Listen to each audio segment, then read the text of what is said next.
আজকে পুকুর পাড়ে আম মাখা খেতে গিয়ে আমরা ঝড়ের কবলে পড়েছি আর দৌড়ে পালিয়েছি সবাই মিলে। হ্যালো এভরিওয়ান, ছোট ভাইদের নিয়ে আমরা কয়দিন ধরেই কন্ট্যাক্ট করতেছি যে আম মাখা খাবো। তো ছোট ভাইরা চলে আসছে আজকে আম মাখা খাওয়ার জন্য আমাদের পুকুর পাড়ে। এদিকে গাছে উঠিয়ে দিয়েছি ছোট ভাই অনিককে, দেখা যাক অনিক কতগুলো আম পারে। অনিক কিন্তু অনেক বড় বড় আমগুলো পারতেছিল।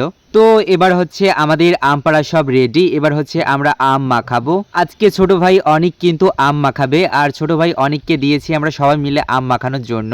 আর সবাই মিলে আমরা বেশ আড্ডা দিচ্ছিলাম আর আম মাখা দেখতেছিলাম। এদিকে আম মাখাইতে মাখাইতে দেখি যে প্রচন্ড পরিমাণে মেঘ জমেছে, আর এই মেঘগুলো দেখতে দেখতে হচ্ছে ঝড় হিসেবে চলে আসছে। এই তো কেবল মাত্র আমরা আম মাখা খাওয়া শুরু করেছি, এর ভিতরেই ঝড় চলে আসছে। কালবৈশাখী ঝড়ের হচ্ছে এই একটা পূর্বাভাস যে যখন তখন চলে আসে। আমাদের পুকুর পাড়ে যেহেতু আমরা মাঠের কাছেই দাঁড়ানো সবাই মিলে, আর ঝড়টা বেশ উপভোগ করতেছিলাম। উপভোগ করতে করতে দেখি প্রচন্ড বেগে ঝড় চলে আসছে, আর আমরা দৌড়ে পালিয়ে আসছি বাড়িতে।